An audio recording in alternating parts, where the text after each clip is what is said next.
Vous êtes nombreux à nous suivre au Sud Kivu et partout en République démocratique du Congo. Mesdames et messieurs, bienvenue à cette grande session d'information sur la télé Autrement.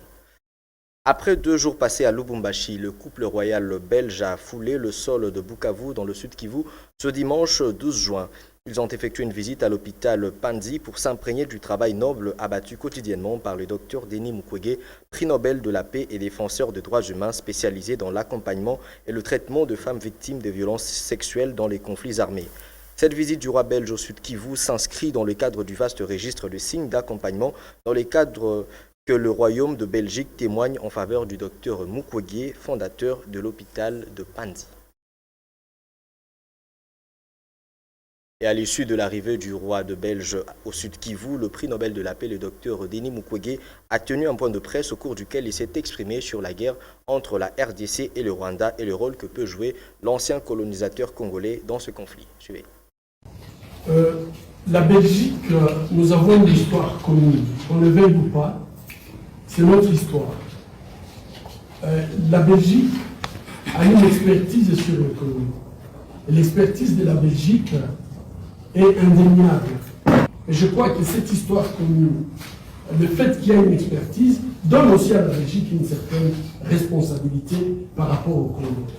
Et à mon avis, ce qui est en train de se passer entre donc la violence qui est dans cette région, la Belgique peut jouer un rôle très important. D'abord, l'agression du Rwanda à travers en 2012, quand ils ont attaqué pour la première fois,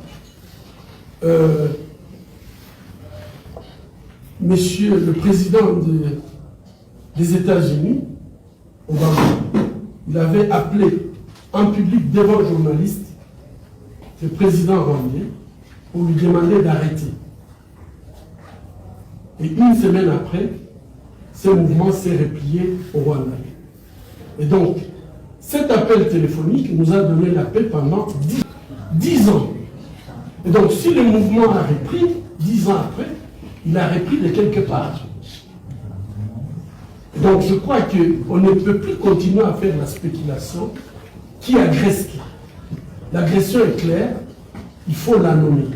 Et la Belgique peut le faire.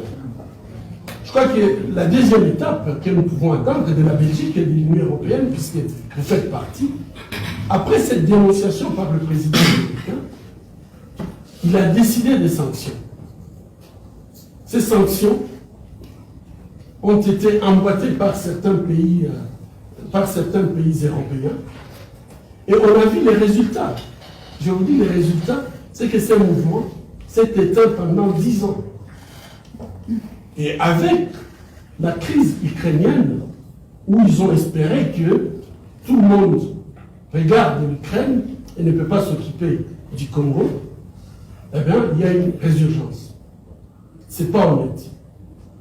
Et la dernière chose, je crois que la souffrance du peuple congolais est une souffrance qui est équivalente à la souffrance de tout le monde. C'est un peuple qui peut souffrir de la même façon que tous les autres peuples.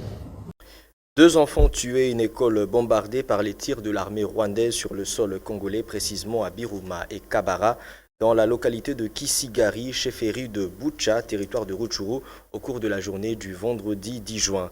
Les forces armées de la République continuent à repousser les attaques des rebelles M23 et l'armée rwandaise sur plusieurs fronts. Suivez. Les forces armées de la République démocratique du Congo informent l'opinion nationale et internationale que, depuis 16h15 de ce vendredi 10 juin 2022, l'armée rwandaise a tiré une dizaine de bombes sur les territoires de la République démocratique du Congo. Ces bombes, tirées par un canon à longue portée à plus de 22 km à partir du territoire rwandais, ont explosé à Biruma et à Kabaya, localité située dans le groupement de Kisigari, chefferie de Boucha en territoire de Rutshuru, respectivement à 5 km et demi et à 1 km et demi à l'est de Rumangabo. Pour les bombes de Kibaya, tombées plus précisément dans l'enceinte de l'Institut Saint-Gilbert, les bilans encore provisoires est de 2 enfants de sexe masculin tués. Il s'agit de Ishaka Mapenzi, âgé de 7 ans, et de Jérémy Nziuvira, âgé de 6 ans. Un autre garçon, dont l'identité n'est pas encore précisée, a été blessé et est admis dans un centre hospitalier de la place. En plus du bilan humain, l'armée rwandaise a bombardé toute une école, ce qui constitue à la fois un crime de guerre et un crime contre l'humanité.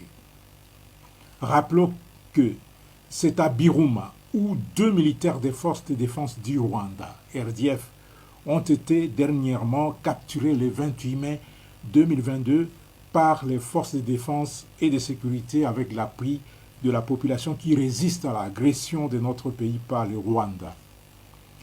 Pour non seulement justifier ces bombardements destinés à punir la population qui avait aidé à capturer les militaires des forces spéciales rwandaises, mais aussi flouer et tromper la communauté internationale sur ses intentions belliqueuses, le Rwanda a publié le communiqué selon lequel les FARDC auraient tiré des bombes sur le territoire rwandais. Même stratagème est utilisé pour justifier les dernières attaques de Rumangabo et de Kibumba. Habitué à sacrifier ses propres populations, le Rwanda, pour se victimiser et trouver les mobiles pour agresser la RDC, n'a jamais hésité de bombarder son propre territoire pour ensuite tirer des bombes sur le sol congolais. En plus, pour confirmer le soutien de l'armée rwandaise au M23, nous sommes en possession des images de drones attestant l'occupation de Tchanzu et de Runyonyi par les forces de défense du Rwanda, RDF. Les forces armées de la République démocratique du Congo, avec l'appui de la MONUSCO, ne sont pas restées les bras croisés face à la cruauté des occupants. Elles continuent à riposter et à se défendre pour sauvegarder l'intégrité du territoire national et protéger les populations congolaises jusqu'au sacrifice suprême. Les forces armées de la République démocratique du Congo exhortent la population de maintenir la vigilance totale et de dénoncer toute présence suspecte. Et revenons ici à Kinshasa où les élus nationaux ressortissants du Haut-Katanga ont apporté leur soutien aux forces armées de la République qui continuent à défendre l'intégrité du territoire national à l'est du pays face au M23 et le Rwanda. On les écoute. Nous, députés nationaux de l'Union sacrée Grand Katanga, à savoir Olomami, Haut-Katanga, Lualaba et Tanganyika, ayant suivi attentivement la situation sécuritaire qui prévaut à l'est de notre pays, la République démocratique du Congo, dont les dernières informations en date font état des attaques injustifiées des positions de nos forces armées par le M23 soutenues par le Rwanda, lesquelles attaques ont été mises en échec par la puissance de feu de nos vaillants militaires. Étant donné que cette situation cause une profonde désolation constatée notamment par un désastre humanitaire à la suite des déplacements massifs des milliers de nos concitoyens, parmi lesquels les femmes enceintes, des enfants, des vieillards et même des personnes vivant avec handicap, disséminées à travers la nature à la recherche d'un abri.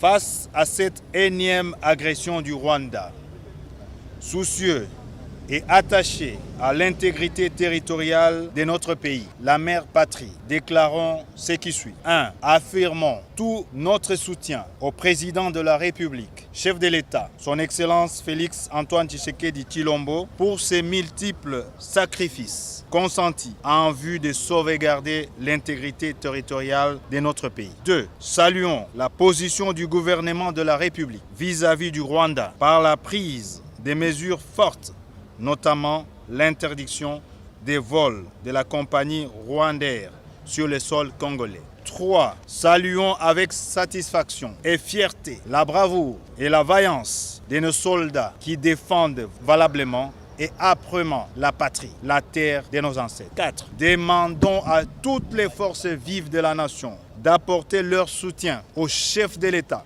de vaincre définitivement l'ennemi. 5. Dénonçons vivement les visées expansionnistes du Rwanda. 6. Invitons la communauté internationale à revoir sa position en condamnant sans ambiguïté l'agression du Rwanda contre notre pays. Faites ça. Le 9 juin 2022, les députés nationaux de l'Union sacrée Grand Katanga, la liste en annexe. Et malgré la polémique, le projet d'expulsion de migrants au Rwanda est maintenu. Un juge britannique a rejeté la requête visant à bloquer les vols d'expulsion des demandeurs d'asile vers le Rwanda qui doit commencer la semaine prochaine en vertu d'un accord avec les pays d'Afrique de l'Est. Africa News. Le projet controversé du Royaume-Uni d'expulser des migrants vers le Rwanda est maintenu malgré une demande d'urgence des organisations non gouvernementales.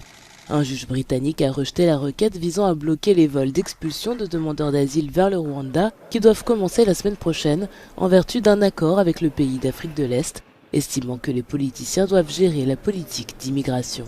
Des organisations caritatives britanniques, dont Care for Calais et Detention Action, prévoient de faire appel.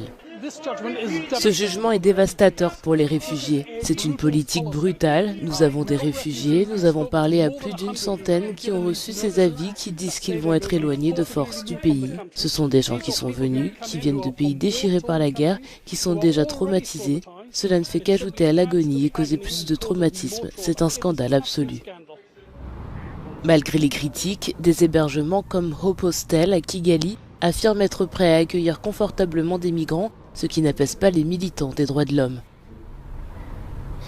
La Grande-Bretagne critique le gouvernement rwandais sur la matière des droits de l'homme. Mais en même temps, ils amènent quand même les gens dans le pays où eux-mêmes critiquent que ce pays ne respecte pas les droits de l'homme. Donc c'est le monde à l'inverse. Si rien n'arrête ce projet, les premiers vols amenant des migrants à Kigali décolleront mardi. Et au Mali, le président en exercice, le colonel Assimi Goïta, a publié vendredi 10 juin un décret actant la création de la commission en charge de former une proposition de texte d'une nouvelle constitution. Suivez. Au Mali, le gouvernement de transition fait un pas de plus vers la création de la prochaine constitution. Dans la nuit de vendredi à samedi, le colonel Assimi Goïta a signé un décret relatif à la création d'une commission dont les membres nommés devront travailler sous son autorité et rendre une proposition de texte de loi dans les 2 prochains mois. Le groupe de travail, composé d'un président, de 2 rapporteurs et d'experts, pourra consulter l'ensemble des forces vives du pays, soit les partis politiques, la société civile, mais aussi les groupes armés signataires de l'accord pour la paix, les organisations religieuses et les autorités traditionnelles. Le décret présidentiel déjà publié au journal officiel survient seulement 5 jours après l'annonce d'un nouveau délai de transition de 24 mois et montre l'empressement du gouvernement de transition à modifier la Constitution. La volonté de continuer les discussions de la levée des sanctions avec la communauté économique des États de l'Afrique de l'Ouest peut également avoir influé sur la rapidité de cette signature.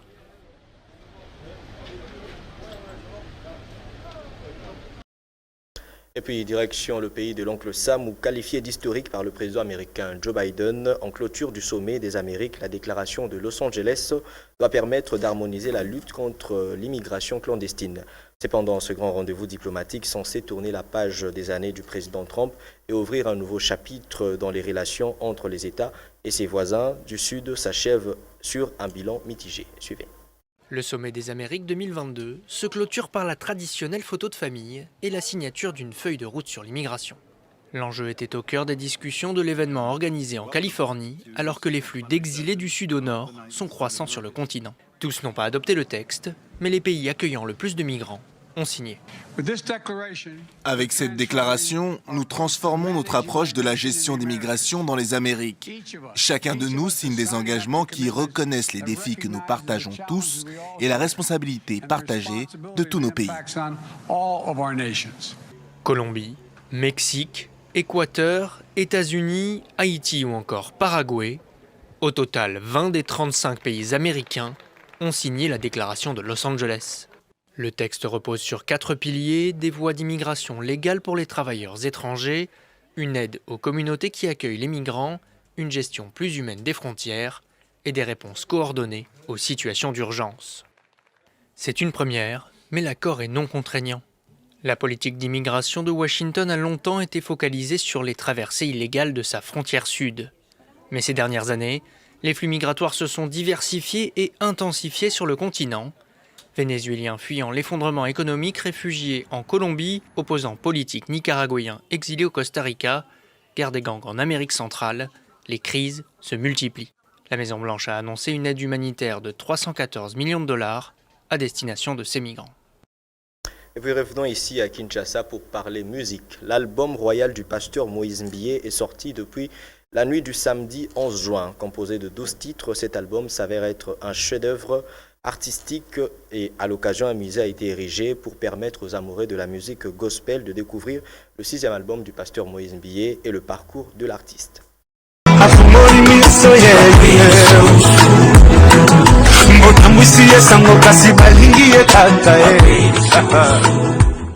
L'album royal est enfin disponible dans les bacs et sur toutes les plateformes de téléchargement. Le 6e album du pasteur Moïse Mbié est sorti ce week-end. Et pour faire profiter aux amoureux de la musique ce chef-d'œuvre artistique qui bénit plusieurs, le musée royal a été érigé à la place Gare Centrale où plusieurs personnalités sont venues découvrir ce nouvel album de la réserve de l'Éternel qui ne laisse pas indifférent. Et là, il est à son 6e album qu'il a nommé Royal. Et ça, c'est la royauté divine. J'ai écouté quelques morceaux ici au musée. J'avoue que ce sont des florilèges pour lesquels j'aimerais les remercier. De chansons de haute facture qu'il a eu non seulement à composer mais aussi à les arranger. Ce sont des œuvres de son esprit qu'il a transmis à travers d'abord son savoir-faire et il en a fait des œuvres que tout le monde écoute un peu partout à travers non seulement le pays mais outre-pays, donc à travers le monde. Puisqu'il est difficile et impossible de dissocier l'œuvre de son auteur, le gouverneur de la ville et autres personnalités n'ont pas manqué les mots. Alors c'est quelqu'un de formidable, c'est un jeune frère, c'est aussi un pasteur que j'ai apprécié énormément et à chaque fois qu'il m'inviterait donc dans son église ou dans le prochain musée qu'il aura organisé ici dans la ville, je n'hésiterai pas de venir. Alors j'invite toutes les Quinoises et tous les Quinois à venir visiter le musée donc, du pasteur Moïse Mbié et ils ne seront pas déçus. Et le chantre, l'adorateur qu'il est, évidemment, on a tous, chacun trouve son morceau et sa consolation dans ses chansons. Et donc au-delà de ça, je pense que c'est au-delà de toute considération, nous devons nous estimer heureux d'avoir un serviteur, un chantre, mais aussi un humain au grand cœur et qui peut, au jour d'aujourd'hui, et qui en inspire plus d'un. Comme toujours, l'artiste, le pasteur Moïse Mbié, a été à la hauteur des attentes avec ce 6e album, composé de 12 titres, qui bénira sans doute des millions de personnes. Rappelons que le musée royal se tient à la place Gare Centrale pendant 2 semaines. Et puis une page rose avant de boucler ce journal. C'est un jour heureux pour Désiré Kambengo Samisangé qui célèbre en la journée du samedi 11 juin son anniversaire. À cet effet, sa famille biologique et ses amis et connaissances lui ont souhaité un joyeux anniversaire, que Dieu ne cesse de lui faire bonté et grâce jusqu'à être rassasié de jour.